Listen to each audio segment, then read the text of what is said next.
episode of Pizza and Picks. The pizza duo is back. Coulter, how have you been? It's been a short season, but a long season. Things are seemingly, at least in Montana, getting back to normal a little bit. So should be a fun summer. Yeah. How about yourself? Right, good.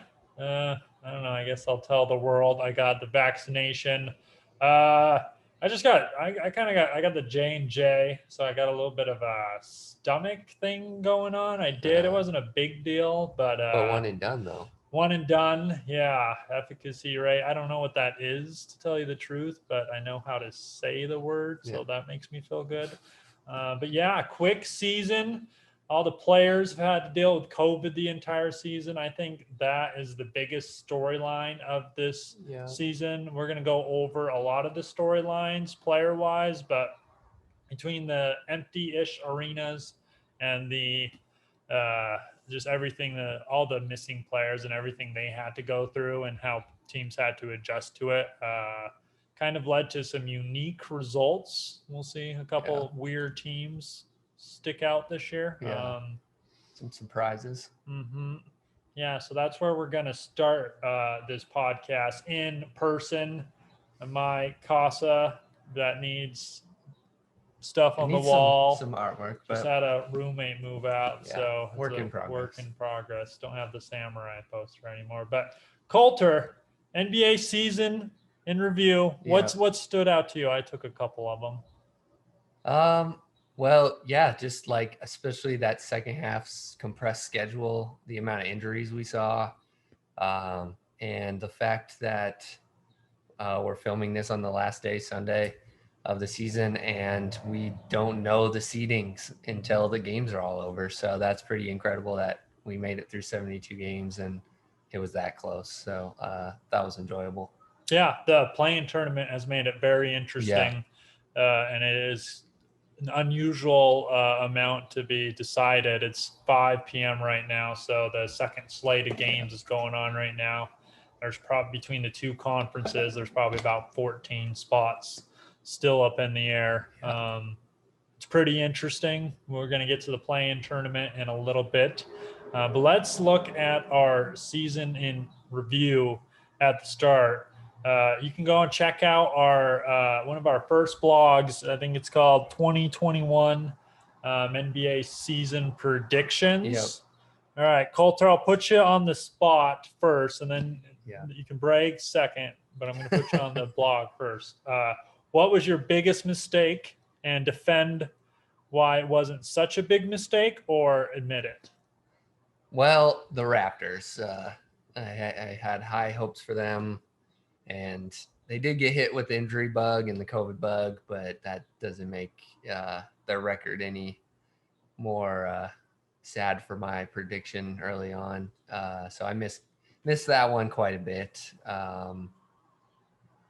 In your defense, the Raptors did play in Florida the entire year. Yeah, Tampa really seemed to not mesh well with the Nick Nurse system. Yeah, their home record is usually one of the best in the league. I don't have it up in front of me, but I know it isn't not good, very good. Most teams still had a better home record. So I had the Raptors, I think, at 6. I had them at 6. I think they're going to finish in 12th behind the Bulls. They kind of tanked at the end, so they probably could have hung in around the 10 or 11, but they were one of the tanking teams. You had them at 3 just for the record.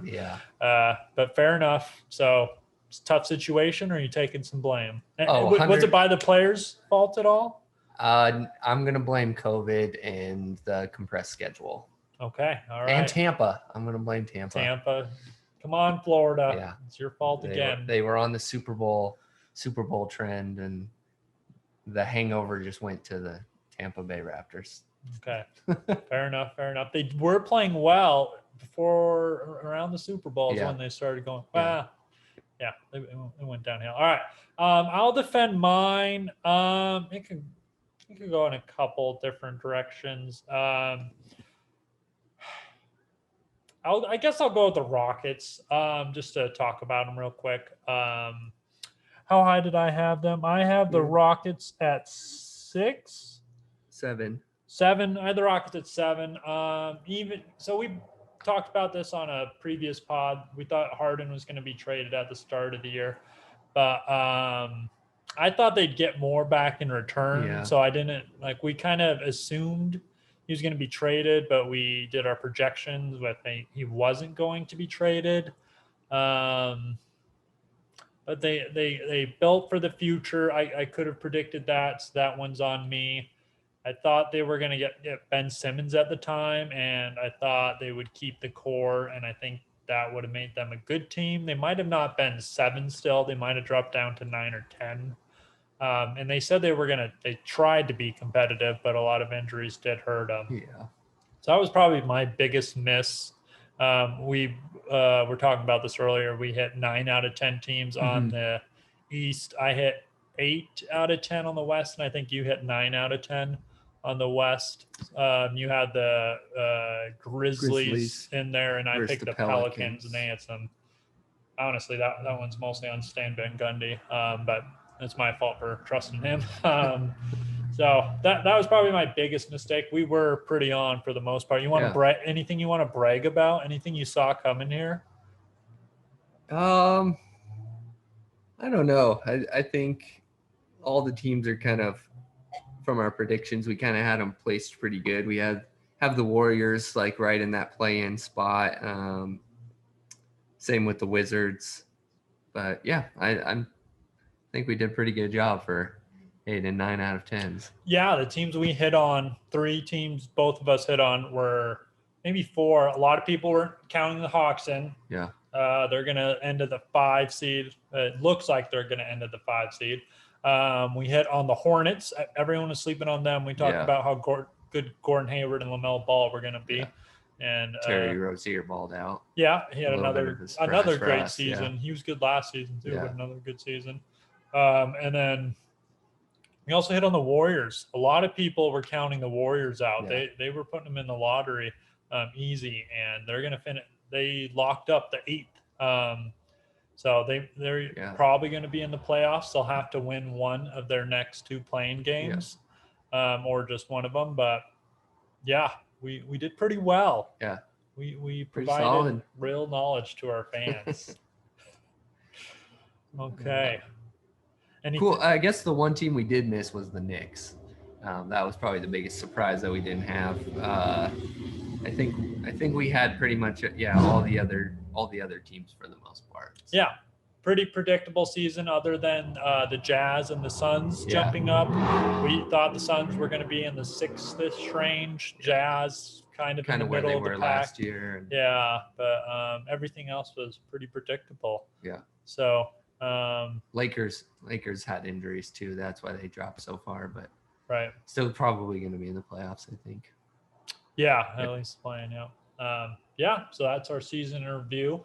Why don't we talk about our MVP candidates our next? End of the season awards here. And we're back with our. Just start it out like your or I don't know, whatever intro you want to do for MVP. So MVP, it's kind of it seems like it's locked up in most cases. I think there's still a little bit of argument, but it seems like it's kind of a 2-person race. It's been that way since LeBron got hurt in early March, and you want to talk about MVP? Yeah, absolutely. You're right. It's a 2-person race, obviously being Jokic and Embiid. Embiid's case is he's on the team with the best record. He's the marquee player. His stats are good enough to win MVP. His downside is that he was hurt a lot. His record isn't that much better than the other player, Jokic. And his team did pretty well while he was out. You want to make the points for Jokic? Well, he played every game, and for a guy that put up equal stats, I think that's going to end up being the reason that he wins. his assist stats were a lot higher, but both like we talked I know this was another early season prediction that we talked about how the centers were going to be in the MVP mix, and it's cool to see that the top two centers are the top two players this year as far as stats go, where a couple years ago everyone said that position was dying. So it definitely is going to be cool to see how far these two take their teams. Are in very different scenarios for the playoffs, but they're both set their teams up for good playoff runs, I think. Yeah, you're absolutely right. The story of the MVP season was that we're finally getting some centers back in the mix. It's interesting because they play like big men still, but they have their own flair to the game. Jokic is a completely unique situation because the Nuggets have entirely designed that offense around him. They've customized all the players. He dribbles the ball up, and it's amazing how quickly he passes the ball and then how quickly he gets the ball back. Yeah, seeing those every player on that team cuts off of him, sets picks for him, will get a pick for him. He's in the center all the time. It's somewhat he'll play on the left and right wings a little bit, but he's in the center of the court so much, whether he's just passing it from the top, the 3-point line, because he shoots over 40% from three. Or the one time he will go to the wing is when he backs people down and plays like a real post, which is exactly what Embiid will do too. He just can't pass like Jokic, like you mentioned. So it's awesome seeing those two guys in there. I remember midway through the season, I'm going to say I let you have Jokic because you pulled out the jersey on us, but you did pick him for one of your predictions for MVP. Yeah, so no real surprise. Why don't we talk about the secondary people that were up for MVP? Yeah, that might get some other votes later on. Yeah, in the top 5 maybe. Yeah, why don't you talk about your 3rd, 4th, and 5th a little bit? Okay. Yeah, and these guys are probably not even close to those top 2 spots. I doubt that anyone's going to get any votes up there besides those Embiid and Jokic. First or second pick. Yeah. But I have Giannis, Steph, and Dame. Giannis put up similar numbers to his last 2 years at MVP. Their team didn't play as well, especially on defense, as the last couple years. And I think that other players just kind of played a little bit better than he did. And then Steph and Dame just carried their teams all year. Steph especially at times single-handedly carried his team to multiple victories. And he's really the only reason that they're in the playoffs right now, the way he's playing. And Dame's putting up great numbers. I think he improved his assists again this year, or got close to it. So yeah, I think those 3 probably will get some sort of recognition, whether it's on all NBA teams or whatever. But who did you have? Yeah, I agree that all 3 of those guys will get votes for both all NBA teams. I mean, they'll be on there for sure. But they'll also get votes for the MVP race. But I only had one of those 3 out of my 3, 4, and 5 spots. So I had Giannis, Doncic, and Gobert for similar reasons. So Giannis, we kind of covered. Honestly, he could probably be considered for MVP, but there's a little fatigue for him winning it twice. And the Bucks are, 3rd as of right now, but they could jump up to 2nd. So Jokic can win with the 4th or 5th best record or 3rd or 4th best record for the Nuggets. Why not Giannis? But so Giannis 3, and then I had Doncic at 4. Similar reasoning to Steph. He carried the team. Huge numbers across the board. Everything went up. And I mean, who else is on that team? It's probably a little bit better of a supporting cast, but I take Draymond over anyone on the Mavericks. Yeah. I like the overall team of the Mavericks better, but Yeah, Doncic carried that team. Yeah. Little bit better record, so I'm picking hairs here. And then fair argument though. Yeah. And then Gobert, I wasn't going to say Gobert until I did some research on him. We're saving the stats a little bit for the All-NBA discussion, but just Gobert, looking at him being the best player on the best team in the league. He has the best effective field goal rate, which isn't that surprising, but he scores 14 points a game and he does get fouled a lot. Yeah. So you can't just ignore it, to be honest. I mean, he's doing it on offense and defense, leads the league in blocks. He is, where is he? 23. He's in the top 15 for PER. So I just wanted to give the Jazz a little bit of recognition. I thought the battle between him and Mitchell was closer than it was. I would still say Mitchell's their key to their postseason success, but it's a season award, so go with Gobert. So, I mean, Dame is my favorite player. I mean, I can't believe I'm not showing him some love right now. And Steph has a great season, but the Blazers might end up in the play-in matchup, and the Warriors are 8th and might not make the playoffs. Yeah, true. So you got to give the Jazz some recognition for the best record in the NBA, and he's going to be right up there for defensive player of the year as well. Exactly. Yeah. That's what we're doing when we go between segments. We're going, we're passing. That's what the professional podcast do. We're passing it over to All NBA. Now on to All NBA awards. This is where probably a lot of those people we've already talked about in the MVP will be in one of the three teams, probably most of them up at the top here. A few of these are probably no-brainers, but I'll start. My first team, I got my two guards are Dame and Steph. Two forwards, I got Giannis and then Kawhi Leonard, and then Jokic for a center. All those guys put up really good stats. We already talked about Giannis's stats, kind of similar to last year, 28, 11, and 6.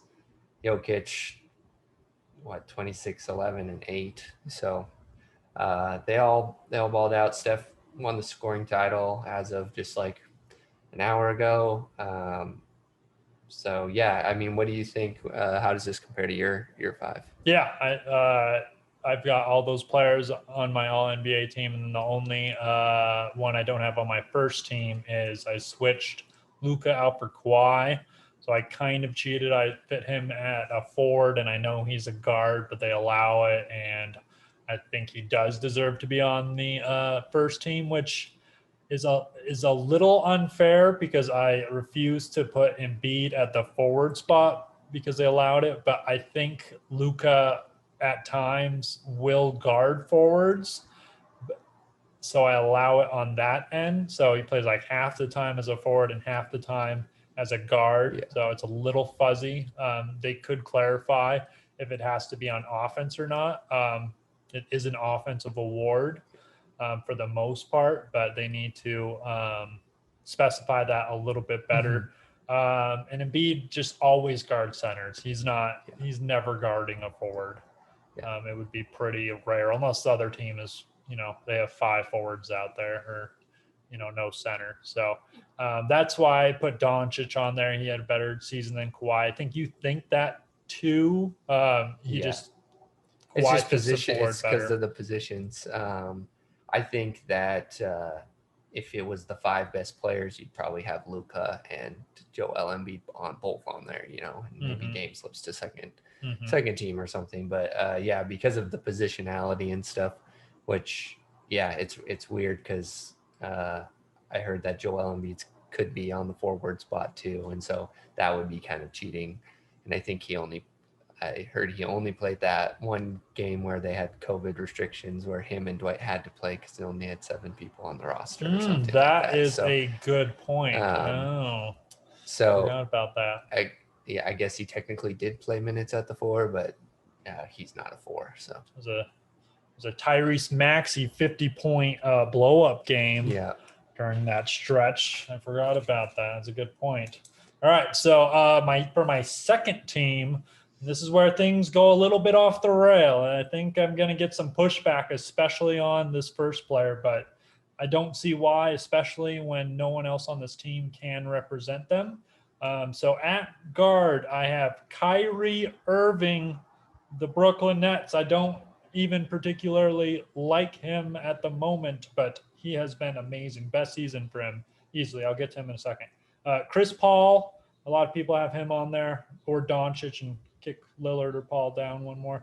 Kawhi, and then Julius Randle. His stats actually aren't that good. I'll get to him in a second. And then Embiid is the easy one, so I don't really want to talk about him. Let me defend Kyrie, and then you can go from there.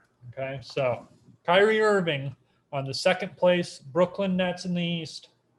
He's at 27 points per game, 6 assists, and 5 rebounds. I did a little bit of rounding there.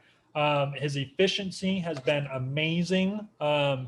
That Brooklyn team has been missing Harden and Durant for long stretches. They haven't missed Irving as much. He has missed a lot of games to his own choices, which I dislike. But, in this season, a missed game is a missed game to me. And he is also 11th in PER. And I will tell you, 12 of my 15 spots are in the top 15 of PER. So it's not the only points efficiency rating. I actually looked up the formula before we got on. It's insane formula. There's a lot going into it. I don't even want to say everything that goes into it, but I think it's very telling. Check out the stat, 12 to 15. If you have any gripes, that's fine with me. The other people who that are on my All NBA team that aren't in the top 15 of PER is Chris Paul at 25th, Mitchell at 26th, and Randall in 41st. And I think All NBA is how well they played and how well they impacted winning on their team. And I think Irving did that. Any gripes with that? Let me hear it. I actually have Kyrie on my third team. Okay. But it's because of the missed games for the personal reasons. Mm-hmm. And that's just because I think if you want to, be on these awards, you should be 100% invested in your team and stuff. Injuries are one thing, but like when you're leaving a bunch for personal matters and stuff, I think you should kind of just be a little bit docked for that. But yeah, I mean, you said it, the numbers show when he was on the court, he's the reason that they won a lot of games with Harden and Kevin Durant out. Mm-hmm. My second team is a little bit different. I got Luka, who, because of positionality, ended up on the second team. Joel Embiid's pretty easy one there. And this is going to be an interesting one because of what you just said. I put Chris Paul on my second team, not because of the PER, but because of what he did to the Phoenix Suns. I'm not going to say he's the whole reason that they have the record, but he definitely managed the game a whole nother level and created that ease of scoring for Devin Booker, that he doesn't have to be that number one ball carrier option and stuff like that. And he helped win a lot of games for that reason. And so I have him as my other guard. And I agree. I agree with that. So the PER will put him at 25th. Mm-hmm. And there are some outlier players in the PER like Grant Williams. Valanciunas is up there, although he has been really good for the Grizzlies. And then Clint Capella, who is also really good, but maybe just at the center position. There's a couple lineups that work perfectly for him on a good team. But yeah, I completely agree. Chris Paul is the reason that team took the other step. It's not because of Jay Crowder. Yep. All right. Yeah. So great addition. And that's why I also have Julius Randle on there, although he's at PER of 41st, which is a little scary, but his defensive stats, you can find him top 10 in most categories, and he's the best on the Knicks for defense. Yeah. So yeah, I agree about the Chris Paul. Cool. And then I guess my forwards, I have Jimmy Butler. Okay. Who quietly, it's weird that not a lot of people are talking about him. He had a very good season, 21, 7-7, They're playing great at the end of the year. Spoelstra's teams always do, but when with him and Bam healthy, he's by far their best player, and he's showing it. And I know Bam's getting some other award consideration for defensive player of the year, but Bam's probably not going to make it because he's the fourth best center in the league, and there's only 3 center spots, unfortunately. He'll get some votes because some people bump up Embiid up. Yeah, he'll be. Yeah, if Embiid ends up as the 4 on that first team, there's for sure going to get some Bam votes there. And then this one's a little questioning, but I put LeBron on second team. I know he missed a lot of games, and some people might not even have him on the roster, similar to KD and Harden because of missed games. But when he was playing before he got hurt, he was maybe definitive, if not up in the running with Embiid and Jokic for MVP, the numbers he was putting up and efficiency. So I'm going to give him credit for the games that he did play and the effectiveness. They were, I think, second in the West when he got hurt, or third in the West. Yeah. But I give him a lot of the credit for that. So kind of some more how the team did. More factors that we had to deal with. It's a good point about LeBron. He is one of my borderline players, but I am going to be keeping him out. So you mentioned how many games he's missed. He's going to, after today, he'll have played, I believe, 45 of 72 games. That's 62% of the season. That's just a little too low for me. I think my threshold is going to be 70%. Which is if you look up all these stats, it's about 50 games. You look up all the stats, LeBron doesn't even come up in any of the categories because that's the threshold to pop up for stats. So I don't know where they came up with the 70%, but it seems like a good number for me. I was going to go to even 80, but after seeing they had it at 70, I backed off a little bit. A pretty standard number people have missed is 20. Yeah. So I mean, we're getting into the details a little bit with him missing 27, but the Lakers in a shortened season too. And LeBron had to deal with not playing with AD, and like you said, they were they're in the top 4. I don't know where they were at when he left, remember. But they were number 1 when they had AD. So I think that's what we'd be looking at if they were both healthy this season. So I've got no gripes with it, but that's my reasoning for not having him on there. Yeah. And I thought about putting him maybe down to the third team, but I kind of, if I compared him to the other forwards on my third team, I just thought that his stats while he was playing were a little bit better. And for that third team, my forwards are Paul George and Julius Randle. And then I have Kyrie Irving and Bradley Beal as my last guard. And then a pretty no-brainer Rudy Gobert as the center. Anyone you want to talk about there specifically? I'd like to hear what you have to say about Zion, honestly. And I literally, right before this would switch to Zion and Julius Randle, and I think it comes down to the defense and their team's record. I mean, the Knicks are in the fourth seed in the East and have winning record, and Zion's team didn't make the playoffs. They're the 11th or 12th seed in the West. So I think you can kind of argue that that team record is the only thing that kind of sets them each apart and stuff like that. So if we're looking at all our players, Randall would be the only one not in the playoffs. He's at, I don't know. Zion. Dang lefties. 27 points per game, 7 rebounds. You could count that against him too. But his effective field goal rate is at 62%. Is that 62%? Just absolutely insane. I think he's 11th best in the league. That's insane for how many shots he takes.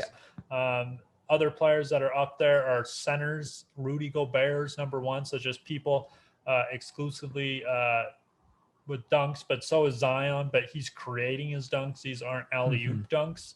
He's just driving the ball past everybody. Past people too. And he's the only reason the Pelicans even have a chance without Drew Holiday. They had a make up all that lost talent. And they really, when we look back at that Drew Holiday trade, they got absolutely nothing in return. Eric Bledsoe would probably be a negative for that team. He doesn't fit next to Lonzo. Ingram is doing his whole hero ball thing still.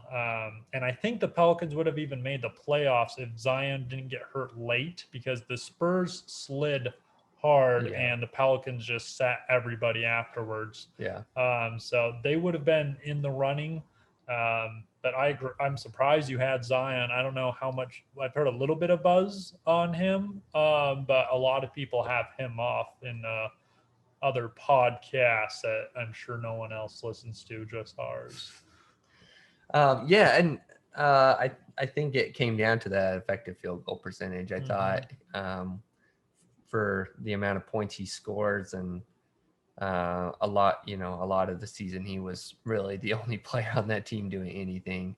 But it came down to his defense and their team record. I thought Julius Randle deserved it a lot more than he did. Yeah. Agreed. Yeah, I agreed. Good switch on that one. Anyone else you want to cover on the third team? Any borderline people you were leaving out? Yeah, and you talked about him a little earlier on the second team there. Devin Booker, I thought probably could got some recognition. Donovan Mitchell. But I think just, when you look at PER and stuff like that, there's other players on their team maybe that got more. And it's tough. There's only 15 spots. Like Bam Adebayo's probably, an all-NBA caliber player, but because he's the fourth best center, he's not going to be, not going to be on most people's ballots. So, well, let me talk about Donovan Mitchell a little bit, because he's on my third team. So I'll give you my third team real quick. So I've got Donovan Mitchell, Beal, who you had, Zion, who you had, Butler, who's on your second team, correct? So a little bit of the switch. I think that's because of Kawhi and then the trickle down effect, and then Gobert. So we were crazy similar, honestly. We didn't talk about this before. We just compared notes at the end. But Donovan Mitchell does stand out for me.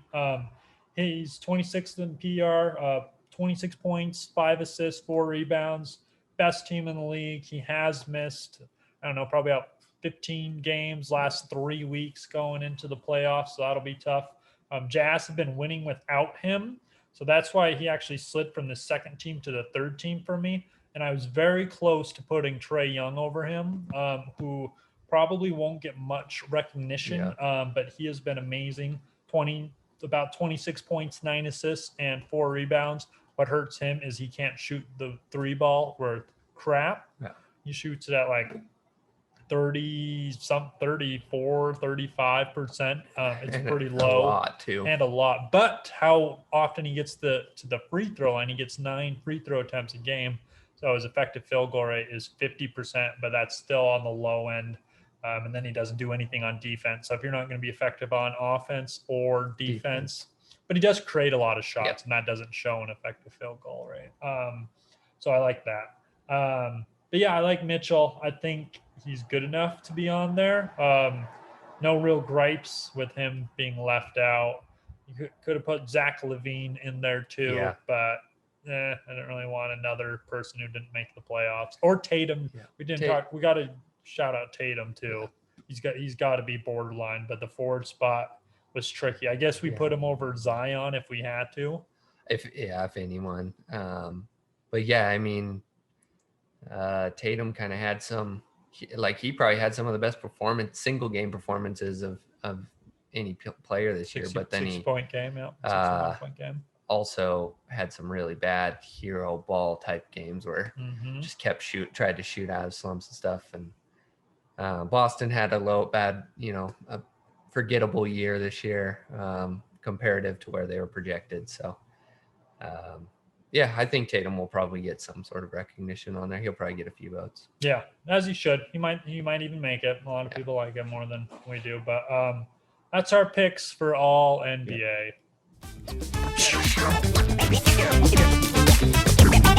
Yeah.